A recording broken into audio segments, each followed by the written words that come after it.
All right, evening, people. It's Jeff here again.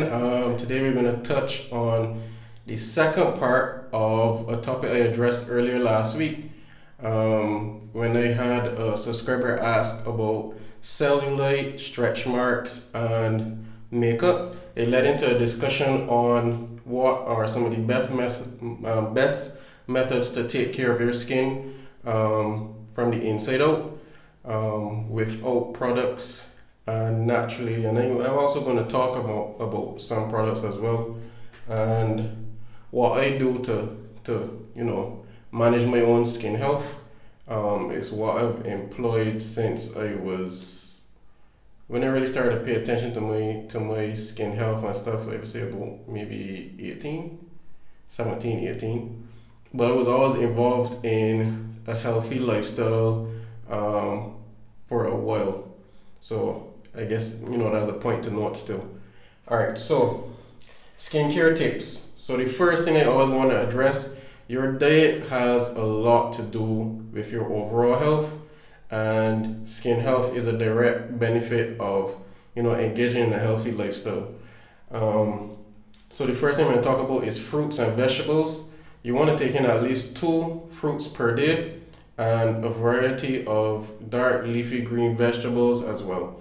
The reason for this is that fruits having a variety of vitamins and minerals, and they are a powerful source of antioxidants which help to fight the aging of skin. Um, right? And then vitamins themselves, you can supplement with vitamin C. Now that's actually a pretty powerful antioxidant in itself.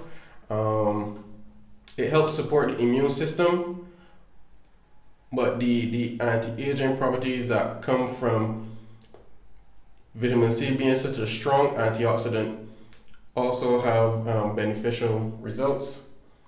The next thing would be water. Water is really important from the perspective that about 70% of the body is comprised of water. So if you are dehydrated, it is going to pull water from other areas to, serve metabolic processes. Um, the skin being one of them.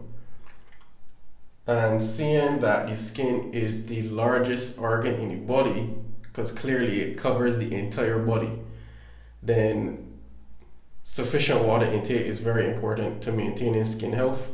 In terms of recommendations for the amount of water you should drink, the normal recommendation is about half of your body weight in ounces. So that is for like a 200-pound man, that is 100 ounces of water. Or a simple measurement would be at least 8 glasses of water per day. So if you eat 4 times a day, you might want to drink a glass of water before meals, a little while before you have a meal, and then you want to drink another glass after you have a meal. So that way it will help you to regulate how much water you take in. And then the other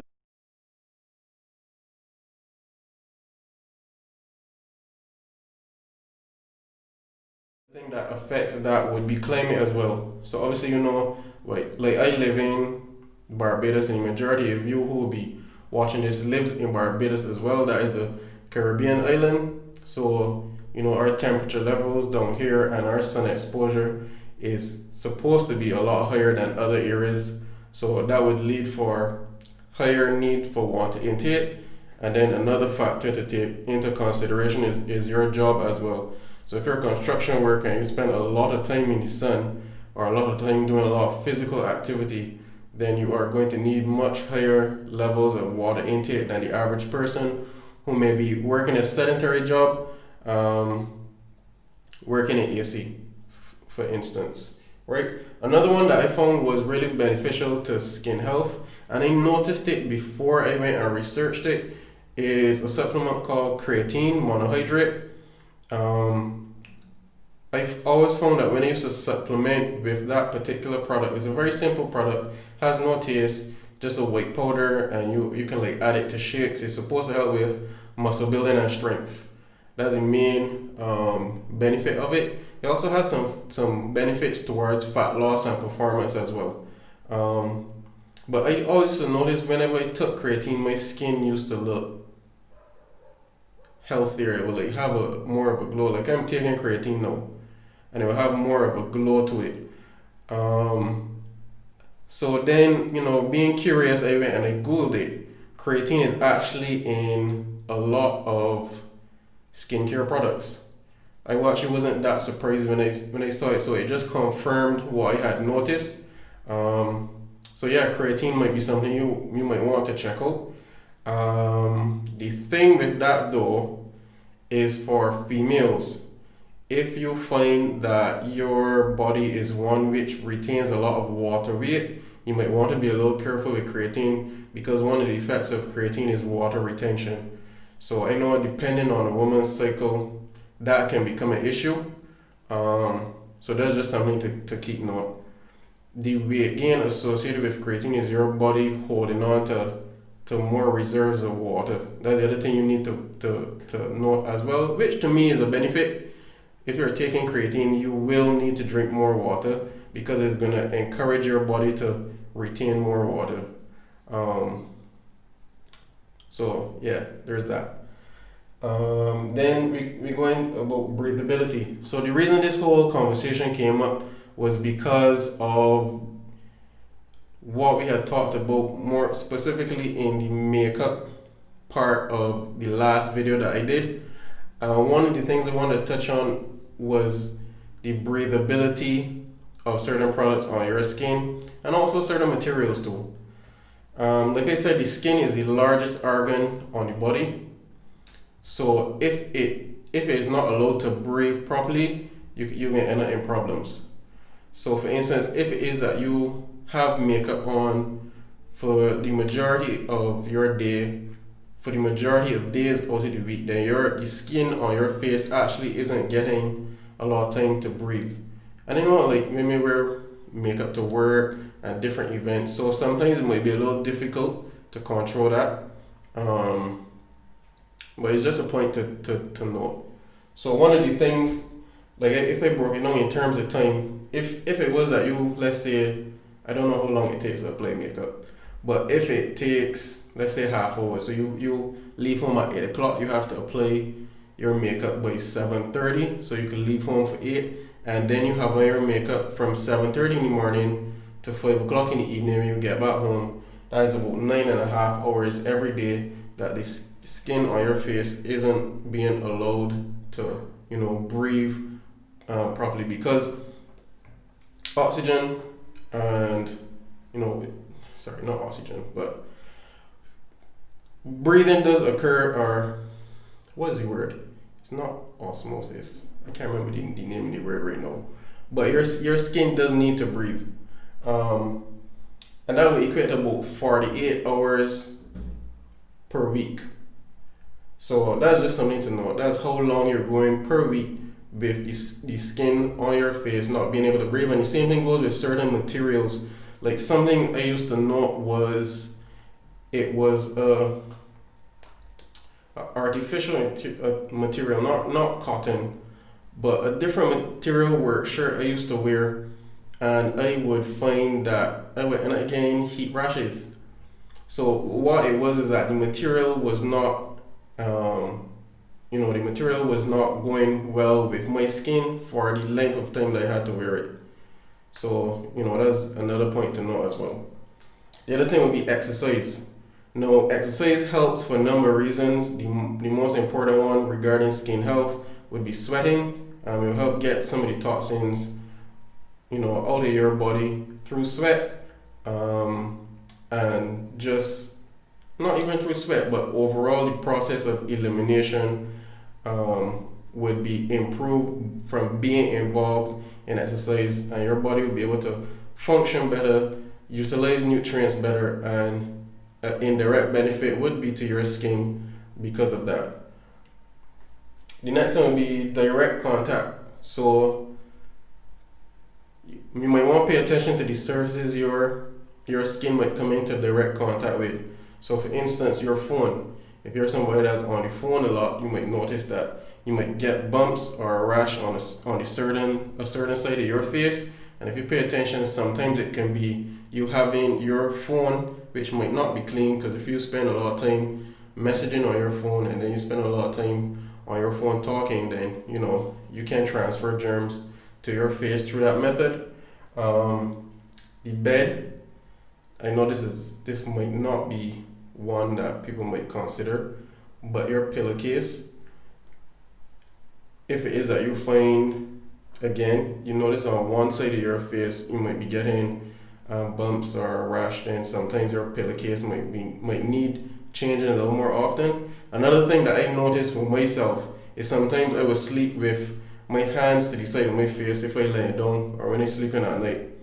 And then I would notice over time I used to get bumps on a particular side of my face. So what it was, coming back to the same breathability, skin to skin for that amount of time during the night would prevent my skin from breathing properly, and then also sweating and then heat for that length of time. So that's something else to consider.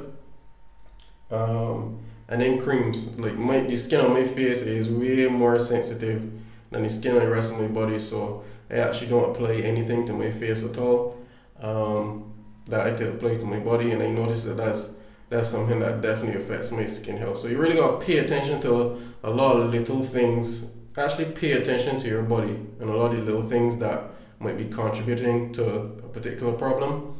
And then know your medical conditions and reactions. So what really made me notice this one for myself personally was when I get a haircut. And it sounds really funny, but I over time started to notice as soon as I got a haircut, my face would clear up instantly. And I always found that real funny, like what is the relationship between the two? And I kind of put two and two together. I have a skin condition, I think it's like seborrheic dermatitis, something like that. I believe that's the name of the condition. And obviously by keeping my hair short and neat, that helped to manage the symptoms of that skin condition. So really knowing your skin conditions, you might want to talk it over with your medical professional for help. That's one of the things I would suggest. But then also know allergic reactions you might have to certain foods. Just because you might not break out in hives all over, or you might not have very serious reactions, does not mean your body isn't having, I don't know if many allergic reactions is a term, but your body might not be having reactions to other foods. So the thumbnail I'm actually going to use for this video is actually of a client of mine that I have worked with. When I noticed like her skin was a real area of concern for her, and after having a breakout earlier this year, I could see it was affecting her. So it's something that we talked about, and what I told her to do is just jot down the foods that she ate, and we paid attention to how her body reacted over time. And then it wasn't after I think she had a real bad breakout, and then she told me about it, and then I asked her what she had the night before, and I think it was something as simple as like it was a tomato, it was like salsa or something like that, something made from tomatoes. And I had like a hunch before that it might have been something related to acidic foods, but then looking at the severity of her breakout after the list of food she had the day prior, I had a feeling it was the salsa that she would have had the night before. So I told her to stay away from that, and then we looked at other foods that were included in her diet that might have been contributing as well. And then what we actually pinpoint was she was always involved in a healthy lifestyle from young. She always ate healthily, and she always had supplements in her diet. So that was a mainstay. So to the person looking on, she was engaged in a very healthy lifestyle already. But certain things that she was using on a regular basis was actually contributing to her problems. So we actually found her protein powder that she was using, and another supplement she was using for weight management. Both of those were contributing to her skin health. Um, so it seemed to me like her body was having a reaction to artificial products, processed foods, acidic products. And for any time we cut out all three of those, yes, her diet was a little more restrictive, but her skin cleared up in a matter of weeks, and it has been pretty flawless since. Actually, it was even better than before she had the breakout. So that was like a real teaching point. The next thing now would be stress. Obviously, elevated cortisol levels in the body, the stress hormone, can cause a number of reactions. Breakout on the face is one of them. So you really want to manage the stress level, learn different techniques to cope with stress management. Include increased sleep. Exercise always comes up. I really believe in the importance and the benefits of exercise. That's one of the best ways to manage things, talk things out, or simply look to solve the problem that is causing stress. And then the last one would be to develop a routine. So like for me, for instance, one of the things I do is when I get out the bath, I kind of like pat down rather than just rub off all the water. That's kind of like not locking in moisture. Then I normally cream with mango butter and olive oil mixture. And before that, it was either shea butter or cocoa butter. I don't really use traditional creams, and I actually found that has always been pretty helpful for me. I even use that same mixture in my hair as well. So like keep a little bit of moisture on the skin and the hair, and then use the butter and the oil to kind of like lock it in. And that's pretty much my routine. I keep it pretty simple, and I don't apply any sort of facial products to my face because they actually makes it worse. And that's pretty much it. It's a lot of picking at different things. So there's a lot of trial and error you have to go through to learn how your body reacts and what works best for you. I hope you enjoyed the content of this video. I am loving the discussions that are going on as a result of people asking questions, and by you asking questions, you may actually be helping other persons to get solutions to problems that they might not have thought to come forward and ask, and also helping me with content, being able to help more people. So thanks for that. If you like the video, comment, subscribe, press the like button, and keep sending those questions. Thanks.